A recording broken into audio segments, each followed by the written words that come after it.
and then share my screen.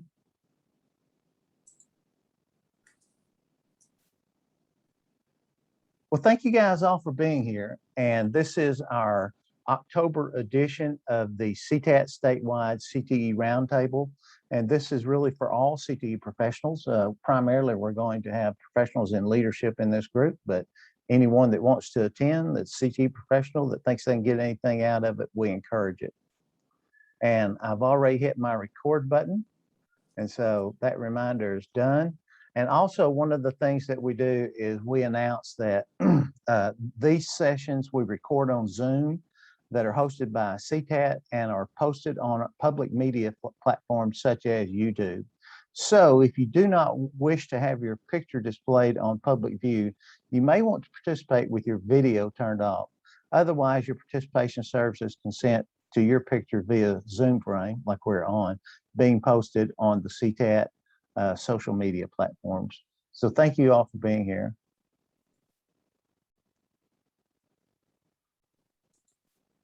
So on our breaking news, when we talk about the roundtable discussions, the CTAT Roundtable has started to remind me of the movie Step Brothers. And Step Brothers is an inspirational film about two blended families, and the brothers come together, and when they get together, they don't know what to think of each other, kind of like CTAT members going to conference and being a part of roundtables. You don't know what to think of it immediately, but as you start working together, you're able to accomplish more tasks, as Dale and Brennan here in their career investigation start working together. And then as you work together, they're able to develop their room better, and they have so much more room for activities. And so, and then ultimately the two brothers are able to form an internationally successful company called Prestige Worldwide. And so it's nice to know that Hollywood is still preparing inspirational and heartwarming movies such as Step Brothers. And CTAT reminds me of Step Brothers because like all of you administrators know that are a part, it's better when working better together. And so as far as news, I went to the TEA coronavirus support and guidance page and looked at their public health guidance, which has been updated on September 17th. And I went there for one reason, because it said that this update addressed non-extracurricular sports and activities, which certainly the CTE activities could fall under. But there were 3 pages of this document. I read it 4 times, and there was nothing in there about non-UIL extracurricular sports and activities. So I didn't see anything in there that would directly relate to us. If you have an item from public health guidance that you think would, you can certainly bring it up in gallery. I know everyone would like to hear it. And so the CTAT normal programming, you heard me mention a minute ago by our next gen administrators. That's for new and mid-level administrators that have less than 5 years experience. And that group meets monthly on the 3rd Thursday of every month. There is a charge to it that you can sign up on the website, though, on the CTAT website. And it's really fantastic because we do go over some technical topics. Last month we went over programs of study. This month we're doing funding. But the big part of it is it gives these young administrators or new administrators a chance to network and meet each other and see faces and interact with people from other districts, which we all know, more experienced people from CTAT, we all know that's where the real bang for the buck is. Also, we have the Winter 22 conference coming up in February. And also CTAT is still doing program evaluations. We have September and October are booked, but we are scheduling for November and December. So if you're interested in a district program evaluation, send me an email at mark@ctat.org or call, however you want, text, whatever you want to do. One other thing is we mentioned that a member asked at conference for a platform for CTAT to store documents. Britannia was the one asking. And one of the things that we looked at when I visited with Lindsay about it to see what could be possible. Well, Lindsay's pointed to me the fact that we already have that capability in the Connect CTAT open forum. So when you're in the Connect CTAT, if you will simply go to this library tab in the open forum, then every document that has been shared by someone in the CTAT community will be available in that library. And so all you got, you can even Google search it. So if you want to look up handbook, well, you type in handbook and Pflugerville's CTE handbook is going to pop up. So that's an excellent resource. And we talked a little bit about this last month, but I felt it was important enough to share again. Also, one of the things we often get calls about people and asking for their ESC contact. And of course, for those of you that have been in this a little bit, you know how important the Service Center CTE representatives are to the process. They're just essential frontline workers for career and technical education, and they provide invaluable information. Most of them will hold meetings in their region. So if you will go to the Career Tech website, the TEA Career and Technical website, and scroll down on the bottom right, you'll see this link that says ESC Contacts. And you can hit that button and or click on that link. And of course, all the specialists will come up in a PDF form and have their email and contact information available. And I scanned it briefly, and it does look fairly up to date. Also, if you're not getting the email updates from the Texas Education Agency, you may want to go to the listserv and sign up. All you got to do is put your email in and then sign up for the different categories. When you hit this down arrow, a lot of different categories are going to come up. I always submit, ask for to the administrator address, which is the one that goes to your superintendent. I also select career and technical education, and I do grants and accountability. Sometimes I don't read those emails as close as the CTE ones, but it's nice to have them to look at. And I always read the to the administrator address because I like knowing what our superintendent is getting, and especially if they get some information involving career and technical education. I don't want to be, I wouldn't want to answer the question I don't know if he asked me about it. I always liked having an answer for that. Also, the CTE newsletters that I was telling you about that you can sign up for.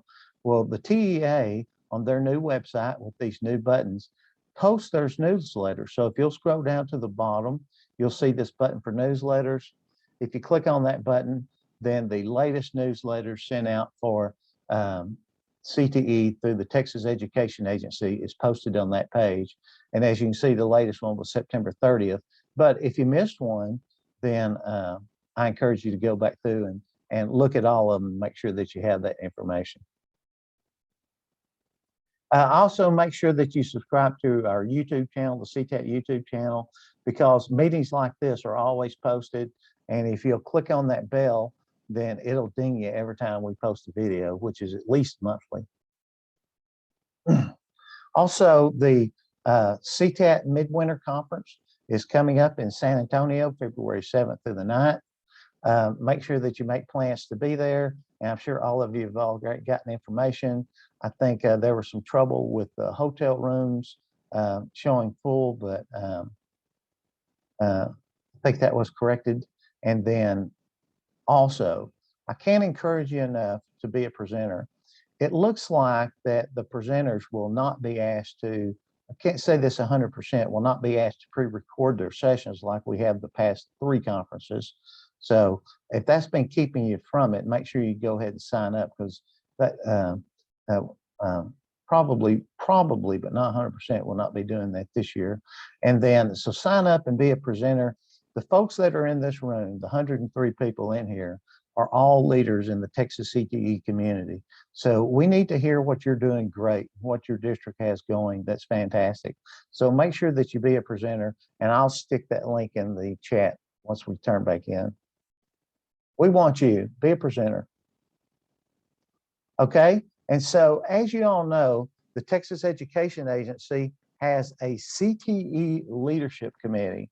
And so right now, I'm going to ask PT, if you don't mind, would you come in and speak on the Texas Education Agency CTE Leadership Committee? Yes, sir. Don't mind a bit. What it is, it's a committee, a leadership committee that kind of works collaboratively with TEA, and it's on the CTE frameworks and initiatives, where basically what it has a clear understanding of the impact of what on the local education agencies and other CTE programs. Anyway, the focus is on support for diverse student population, but let me see if I can share. There's some things that are out there as well. Mark, I sent and I'll try to put this in the chat. There's a survey that TEA has put out. I'm not sure if you have that or not. PT, do you want to share your slides? It's up to you. I can just put a link to Okay, that. very good. And then let me see if I can copy and put that in the chat at the bottom. Maybe.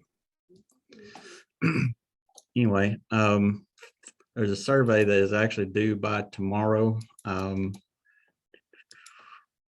Should be in there now.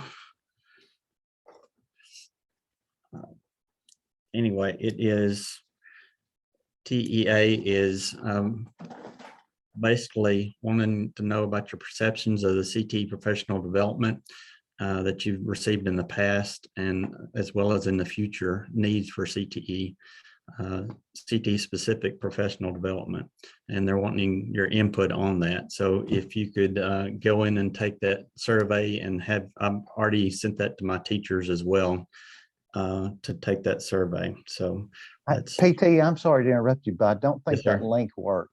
All righty. So if you don't mind reposting. And when is that due, PT? It's due tomorrow. Okay. Let me see if I can control click. All right, it's in there. Miss Bonds posted the actual link, so it's in there now. Okay, cool. Awesome. Okay. Thanks, Sherry. All right, and go back to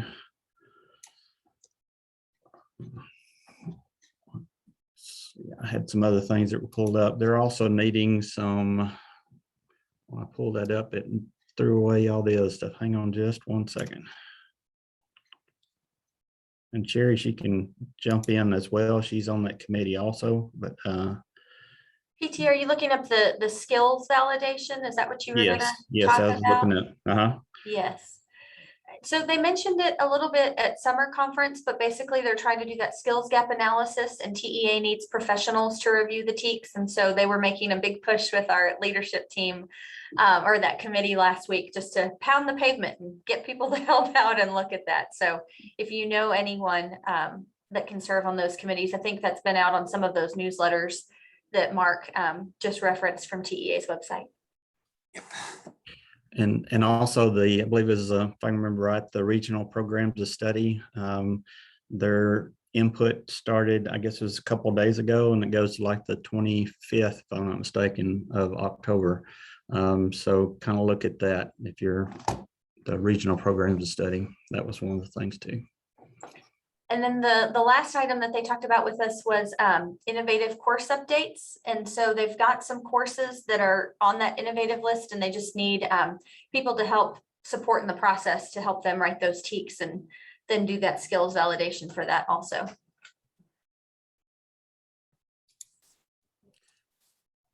I believe that's about it, Mark.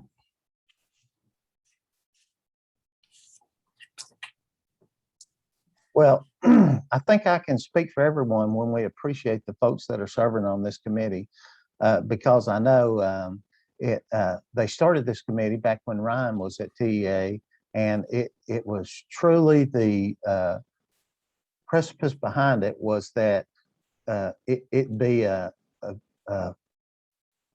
committee where input is requested from members and from professionals that work in career and technical education, And I know that they actually use that input. And so it's not one of these committees that people just serve on. And we appreciate all of you guys because I know that your input's being used and it's invaluable, and you represent all of us. So thank you very much. All right, moving on to accountability. For those of you that were here last month, we ran through these slides very quickly because they talked about what was being discussed at the July meeting. Well, of course, these were not solidified or etched in stone at all. And Donna McKethan put out a survey to our members, and I think Donna told me she got somewhere around 250 responses. It was just incredible. And she was able to use that at the last meeting, and we'll be able to use that information in the future. And so Donna is here, and because they met on September 27th, the APAC committee, and this is the committee that advises the accountability department and the commissioner on rules relating to A through F accountability. So Donna, if you don't mind, I'm going to stop sharing where you can share your slides. Okay, you ought to be Let's see. All right. I just wanted to let you know that am I not sharing my screen yet? Hold on. I had it all pulled up. I'm not sure if y'all can see my screen or not. Can you see my screen? Not yet. Have you shared it? Until just a minute. Sorry, I'm this technology. You'd think I'd learn how to do it after a while, but I'm not quite there. I have a motto about technology. My motto is it works unless you really, really need it. All right, there you are, Donna. There we go. I forgot from some strange reason, my computer restart. Okay, just a couple of things. At the meeting and this last meeting, to be quite honest, there was really nothing mentioned about CTE. It wasn't even on the agenda. And I think they're still collecting information. There's a lot going on with the new accountability reboot and what that's going to look like and about what grades are going to be like this year. So there really wasn't anything talked about the CTE, our workforce certifications and the accountability piece that would allow for students to get a CCMR point for completing a program of study. So I put these together, and this is by no means everything, but I thought you'd be interested in some of these. A couple of the comments I got when I was doing this was just talking about they didn't really understand what the CCMR credit was. So I put this up here just to give us kind of all the same foundation as we move forward. A student can only get 1 point in CCMR. You don't get multiple points. You don't get extra credit. You may have a student that actually gets a piece of everything, but that doesn't mean that the district's going to get more than 1 point. There has been a lot of talk about how these CCMR points are carrying a lot of districts, and they're getting it's helping. I know it did my district to help them get in that B rating. So under college ready, there's the criteria. You can see some of that. This is referenced in some of the comments I got. So that's college ready, which is the AP test, the TSI, dual credit. The dual credit on that's changed a little bit, but it's 3 hours in English. So what that is if you have English or math dual credit, you get a point for one class or 3 hours. But if you have other subjects, it has to be combined for 9 hours. So for example, my automotive program, they get a point for completing dual credit hours, but it's more than just one course. Usually it's about 3 before they get that CCMR marker. An associate's earning an associate's degree, jail point, or on-raps, or any other course and earn college credit. Career ready, that's where most of us fall in. That's a industry-based certification.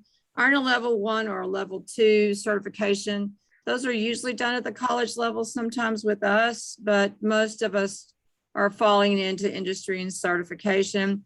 Then our special ed kiddos, if they finish an advanced degree plan, if they finish all 4 years, they do get credit. So they give you a little help with your special ed kids. Been working a lot with our special ed kids this year, so we can get more points under that particular one. And then the military, we're not really doing anything here. you know, it was promised, and when it first came out, you kind of come up with your own way to do that. And then all of a sudden, we had more people joining the military than ever before because it was getting them CCMR markers. The agency or this APAC committee is telling us we're nowhere near getting the information. So I don't even know. Most districts are encouraged not to use this indicator. We don't use it. We don't even touch it because there's so many discrepancies in data. So right now, we're just referring kind of away from the military ready. I'm not sure what they're going to do with that. So I did have 215. The first question was, please rank the importance of an industry certification in a student's future. And you can see that the majority of our group, 53% of the group said that it ranked that as a 4. And then the next being in that, I'm sorry, it's a 5. And then the next group here, it's 62, was at 28%. I would love to talk to these folks down here. I have no way of knowing who they are, but why they rank that. But, you know, I'm not sure where this falls into play. I think part of it is on some of my answers and some of the questions or comments we got is that we all know that certifications, workforce certifications, are not all created equal. I think this is something we have to continue to work on as we move forward with certifications. But my business advisory boards and folks I talk to, one of the things they say on the importance of these certifications is that if a student completes one, let's say they get a Microsoft Office certification and they really don't need it for a job, but what that tells the employers is the students understand the importance of earning certain credentials that they need for their future. And so it does help kids. They're not all created equal. Some are very difficult to attain and some are more, I'm not going to say easy, I don't want to say that, but some are easier to obtain, we'll say it that way. So the next question was, how important is the program of study? This was interesting because just by a slight margin, people said that they thought that completing a program of study was, it has a higher percentage thinking that was important. And as we look at these, we talk about a program of study, you know, we're talking about, in our district, we call them academies. I'm not sure what you call them in yours, but those are those programs of study that were outlined by TEA. And, or if you have some locals that have been approved, but you can see here that the majority, well over the majority of our folks within the answer to this survey believe that programs of study are very important. The next thing I want to share with you is just some of the comments. And I'm sorry, before we get there, this was how many points? So before, back in the day, when we first started accountability, we didn't have a lot of the new programs of study were not all in place. They gave us a half a point for students that completed a program of study that was linked, remember that word, that was linked to a workforce certification. So if they took a course, for example, if they took an automotive course that was linked to a workforce certification, then you got that point. A good example is in education and training. You learned to play the game. So I'm going to shamelessly tell you what we did, but you didn't get the practicum in education and training was not linked to a certification. However, practicum in human services was linked. And so we moved all our education and training seniors into practicum in human services and picked up our point. It wasn't linked to a program of study before. It was linked to a course that was linked to a certification, if that makes sense. So this idea of program of study and getting credit for it is a whole new, it's a whole new idea, because it's not just completing a course, it's completing 4 courses, completing a program of study. And overwhelming 92% said that we should get a 1. So what that would do is if they did this as a 1, what this group appears to be recommending, or what I gathered from this research, this kind of quick research we did, is that our folks think that both the industry certification and completing a program of study makes the student career ready, and therefore should be given the 1 point. TEA's original, not TEA, I'm not going to say TEA, but Accountability Division original that they came out with after the legislation was passed was that they needed both. And we overwhelmingly told them, oh, I did. I lost my mind and lost my voice and said some things I probably a little louder than I should have. But we told them, no, that's just not going to work.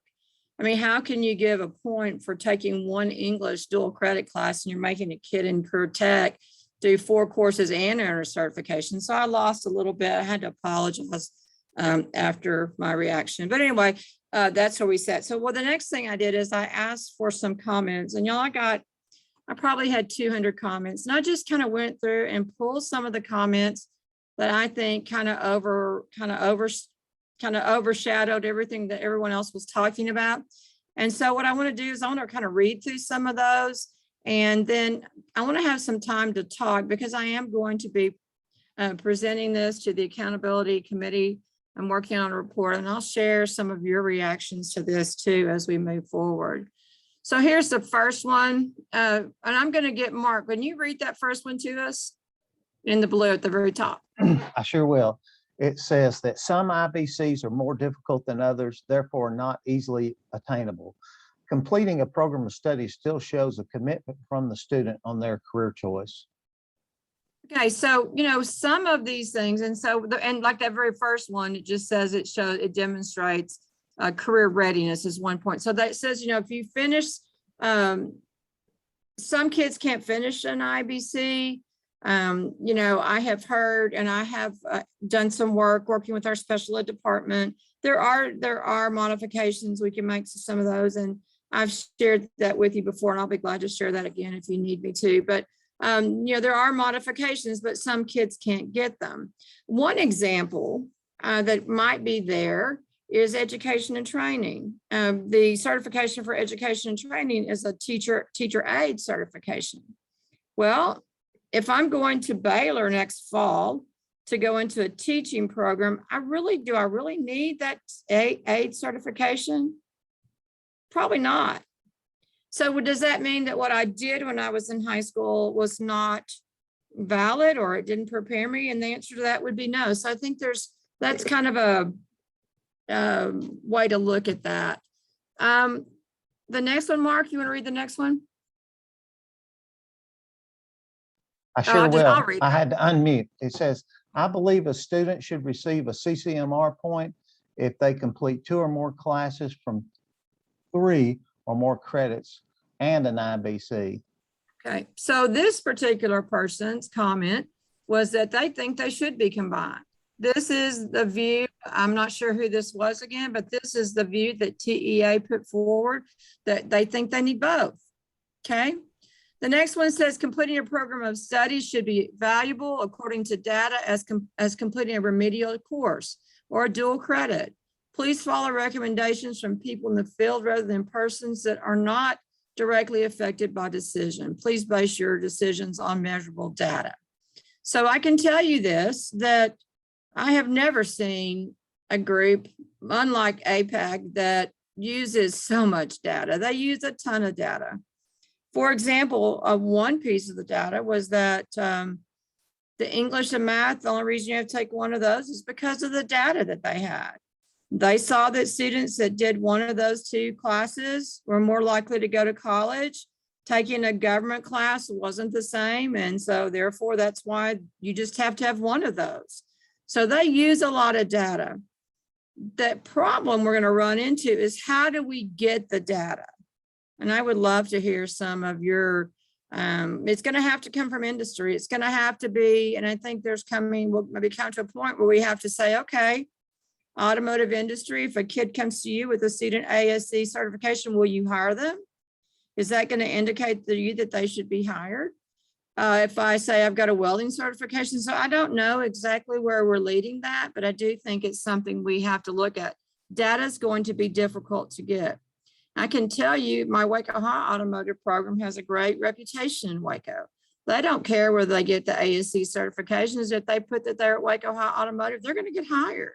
So there's an example of program of study being as important as certification. So there's that. Both IBC and POS are valuable in their own rights. The IBC allows students to jump into an entry career job with the certification, but the program of study is equally valuable in that it helps the student to have better understanding of the area and provide them with additional background and preparation for a career in that field. Each should earn its own points. So that's very similar to what the other one before. This one says, if a student has shown they can stick with the program long enough to be a completer, they deserve to get a full point. Upper level pathway classes in CTE are very rigorous and should be treated as such.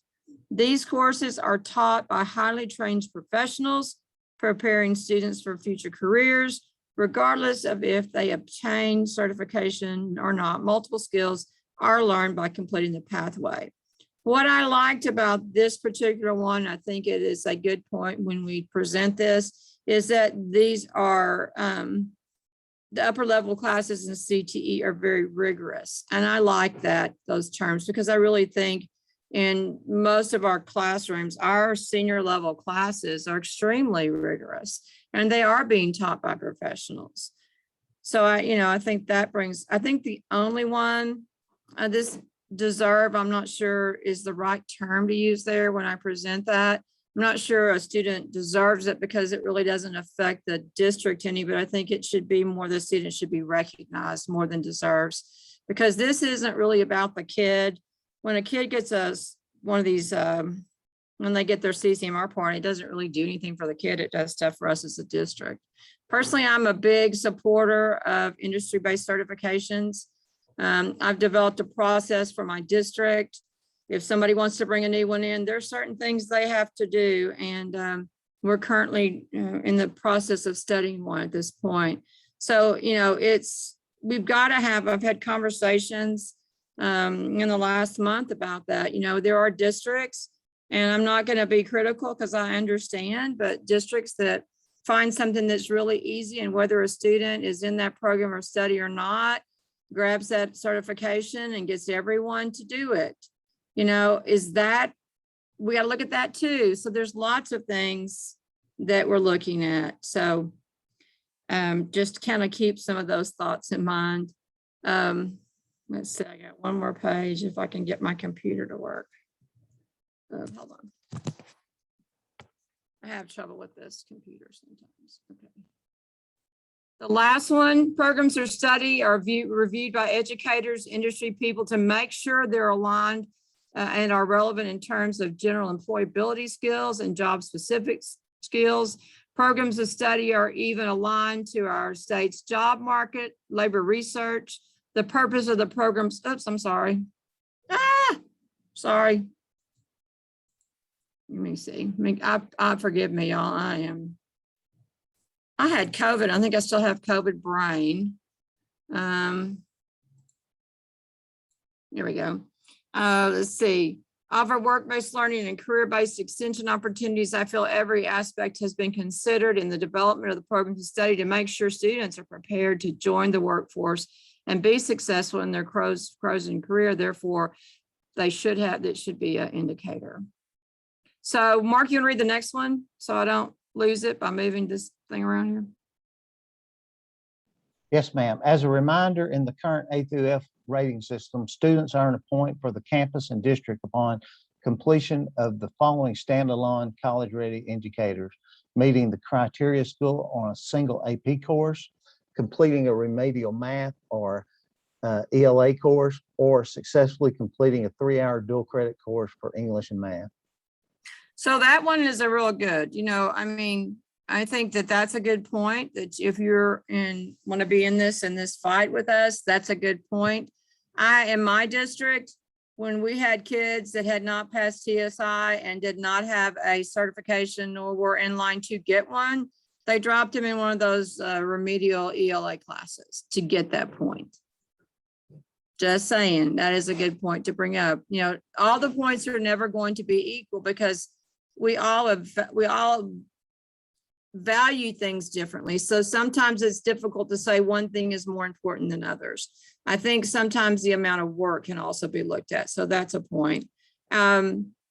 And I like the terminology in this statement. The CCMR points should be awarded based either on passing an IBC, which is thereby demonstrating workforce readiness, or successfully completing a program of study and therefore mastering the embedded workforce skills relevant to the specific industry.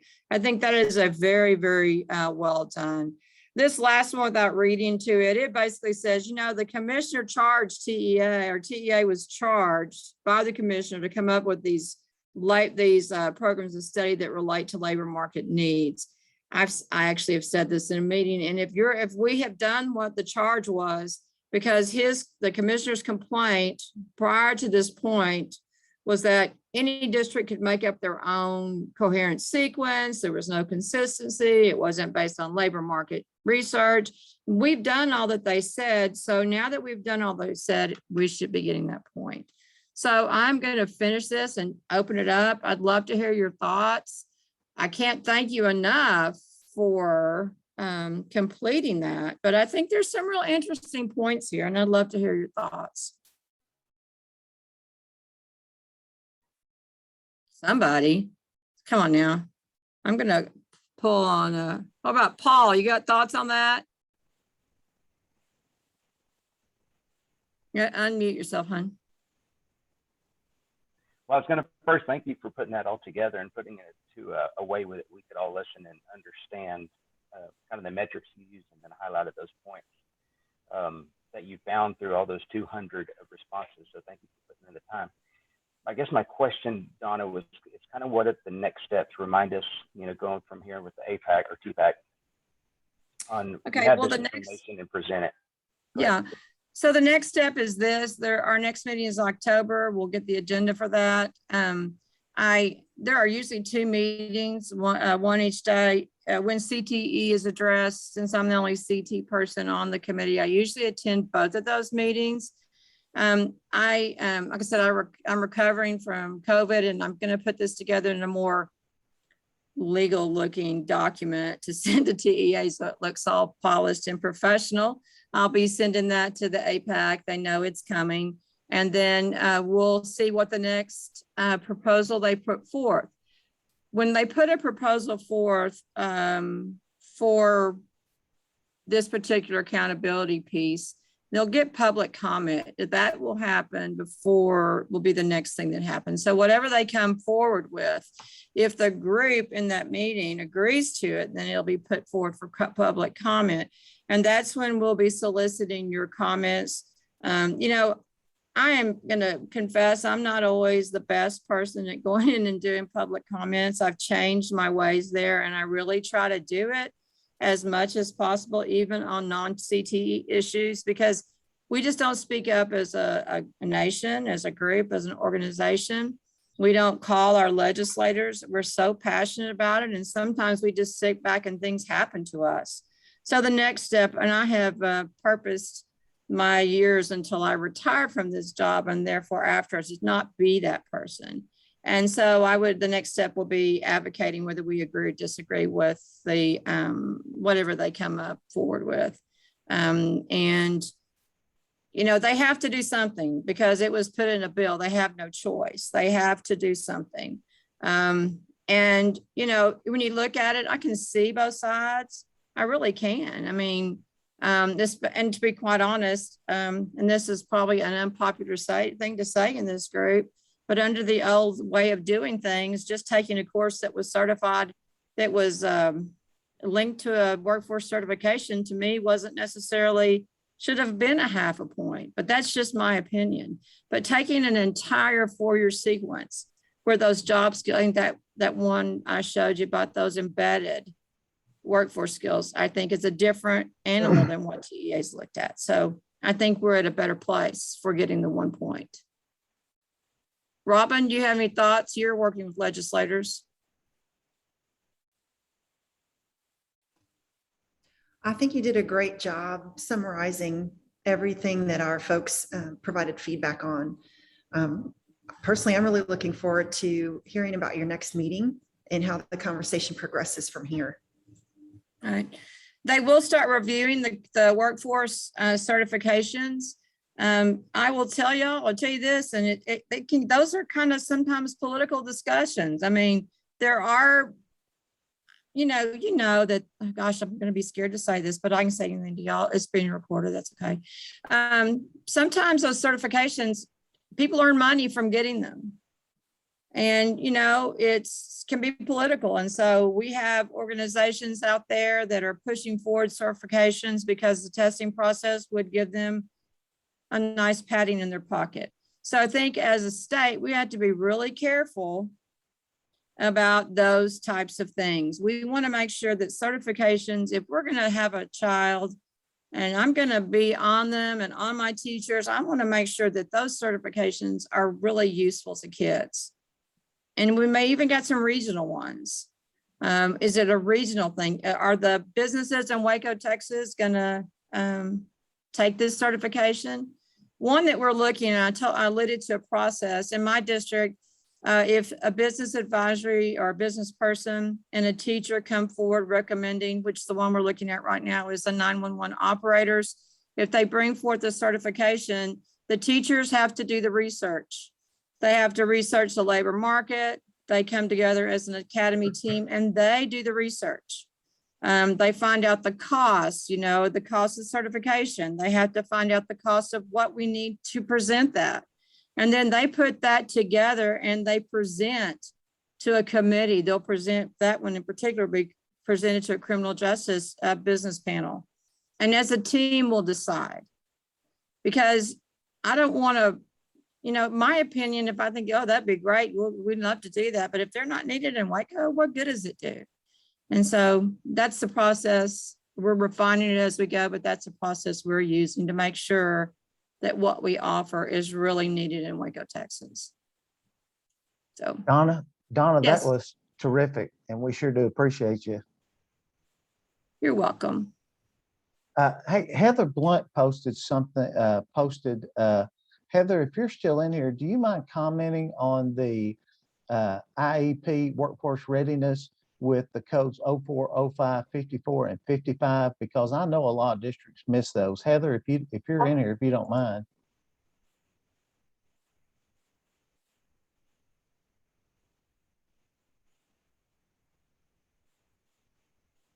Maybe she might have got a call or something.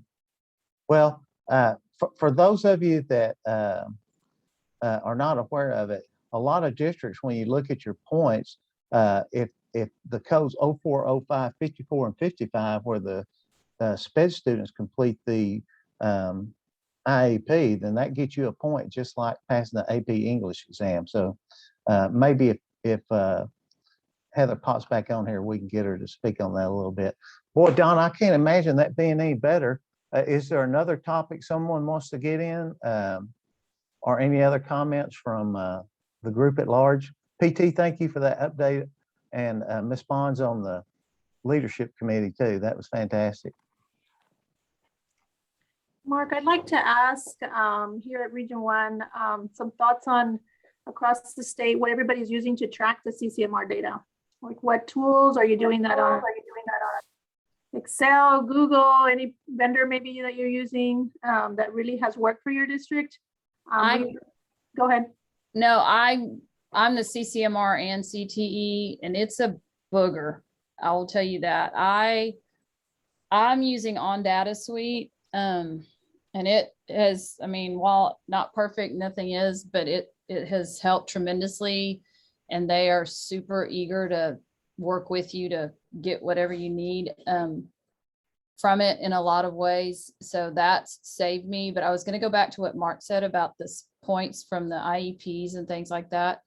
The last year, that's been our biggest source of trying to understand points, or our biggest unclear area, I guess I should say, is making sure that we know who's going to get those, because it's not, you won't see it because it's all lagging. So you won't see it. So you just are having to make, like, okay, we know these are going to have it, but it's not going to show up anywhere in anything you're looking at until the next October. And so it's a little nerve wracking because I can go in and say, well, here's where I think we are, but if we don't have everything coded, and that's one thing about on data that I do like is because we upload our PEMS interchange files into it, it doesn't connect. We have to upload those weekly, but then it shows us what we're sending to TSDS. And we've caught a few things that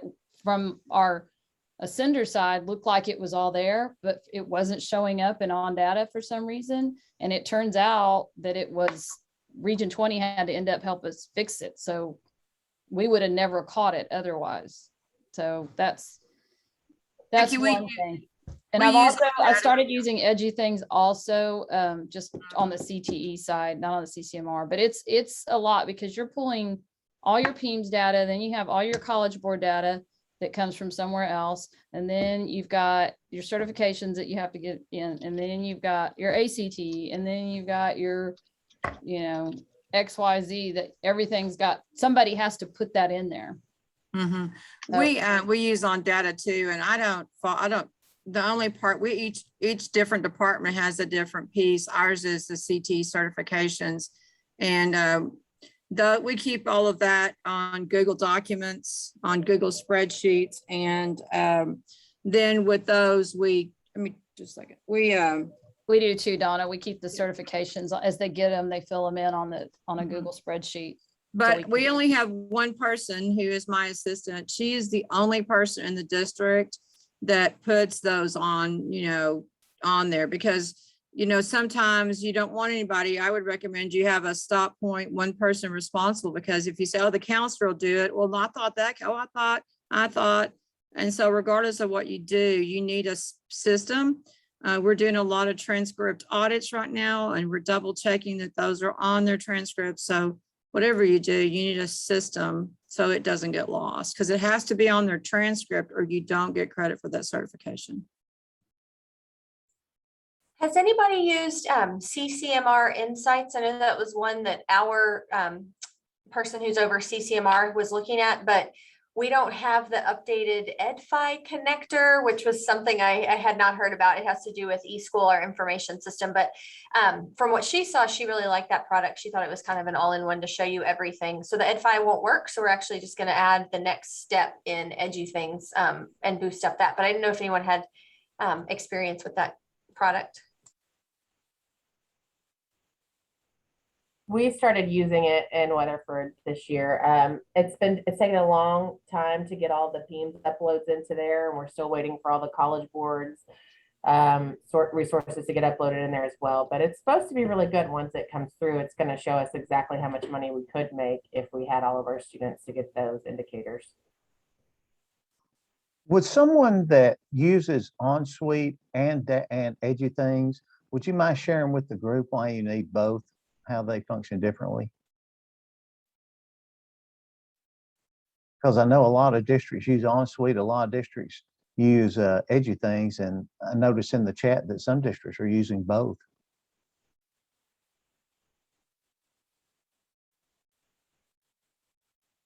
Okay, we do use both, but this is our first year to use EduThings, so I can't really speak to that, but I did type that in there.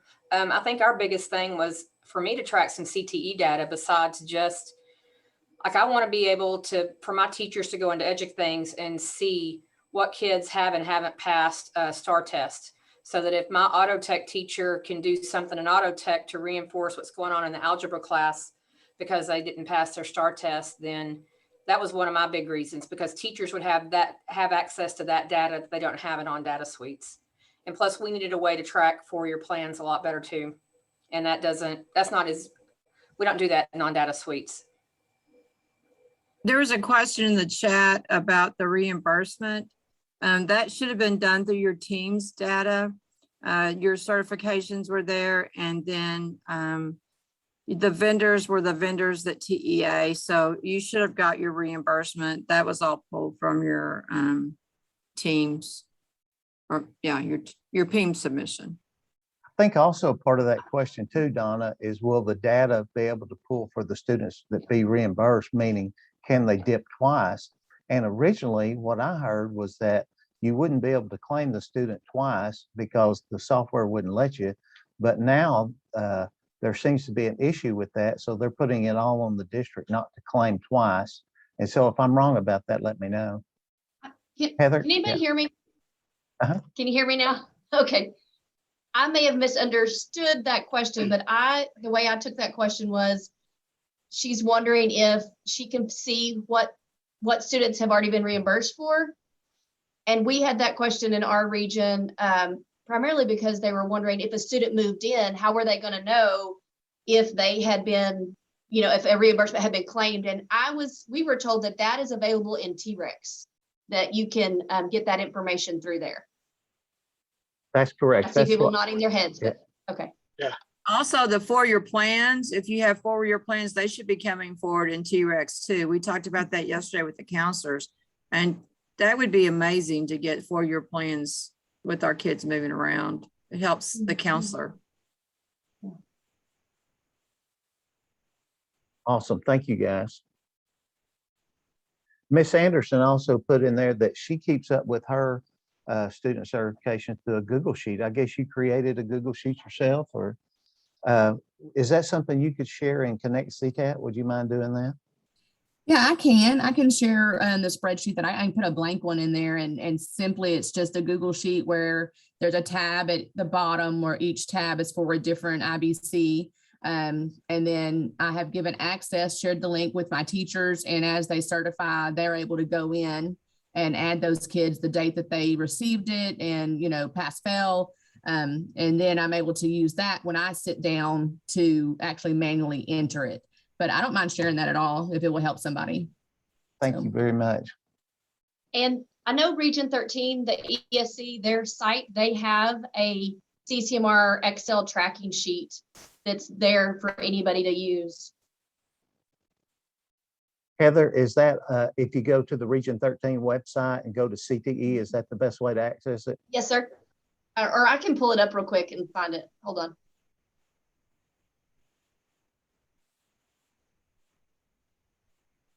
Good topics here. How many people are enjoying not having to go in and be coding your students all through October, because that's automatically done? Is anyone last Days year? of your life you'll never get back. Amen. Amen. It was like 20 years of doing that, y'all. I'm like, oh my gosh, I could, we were all so nervous about these, and all of a sudden I'm like, I'm not nervous. I just don't want to do that anymore. Last year around this time, we were getting some comments that we were having some districts that were coming up with fatal errors because they weren't coding the students, but I haven't heard that one time this year. So evidently that's been fixed. Okay, and Ms. Blunt has put in there the tracking sheet. Did have that happen. I actually did have that happen. We do not know how, but a handful of our kids came back with fatal errors showing no code. And so I had to then code those. Yeah. But I don't know why. Well, what they were saying last year is the student didn't have a code at all. And so if you just went in and coded them one, the automatic system would override that. And so you had to have some type of code in there because depending on your student information management software. So Ms. Anderson, did you get that this year? It came through on I had to check it before summer submission this past school year. And okay. We had fatal errors with regards to that. And okay, but nothing this fall yet. Not yet, no. Awesome. Thank you, guys. That's terrific. Are there any other topics that someone would like to bring up? Jump in and tag on with kind of what Donna said about using her voice and in light of all of this with programs of study and IBCs and what schools are doing. I think like with our advisory committees, if you go with the guidelines that TEA says we need to do, the things we have to have in our CTE advisory committees, et cetera, and you're bringing your industry, your workforce industry people, you're talking about what's going on in your area, and you're doing these recommended programs of study, you're talking about the courses you're offering, you're talking about what IBCs are going to work. That's information that we need to be sharing to support exactly what we're discussing right now. exactly the validity of our courses and the rigor of our courses, and are we meeting? I mean, I'm not knocking these other things for CCMR points at all, so don't get me wrong, but let's compare apples to oranges, or apples to apples. We're doing a lot. We've added a lot to our programs in the years, and we've got a lot more voice coming in. And, I know I'm in a new district this year, and I know the people I'm putting together on this new advisory committee, some of them have already voiced their opinion. I love these certifications. They're great. But if you can, let's do more internships. We don't have the staff to have right now to add more practicums and career prep. But they're saying if we need more applicable skills, we'll do more internships. It's fine to have, anyway, I'm not going to go into all the conversations, but these are the conversations that are being had. And these are the things that we all need to use our voices for, to show this is the work that we're doing. And this is why we're fighting the way that we are. And this is why we feel some of these things need to have the accountability that they need. We're not just, we're not just sitting back going, oh, well, whatever you think, there is something behind it. So that's all. Fantastic. It's 3:30 and we want to be respectful of everyone's time. So if you do have a last topic that you would like to bring up, go ahead and do that now. But if not, then we're going to stop the recording. And of course, we always hang around if you want some off the record comments. But does anyone have a topic that they would like recorded out for the whole group at this time? Well, if not, then I'm going to thank everyone for being here. And I'm going to hit the stop recording button and say, you don't have to go home, but you can't stay here. But in this case, you can stay here if you have some off the record comments. So thanks everyone to being here, and thank you for your input. I know that Robin and I talk about this every time we're on the phone. We talk about how great it is to see you guys learning from each other. And it's heartwarming in a way, and it shows how meaningful that having an organization that we can all be a part of, how important it is. So thank you all for being here. And I'm going to hit the stop recording button. We'll see you next month.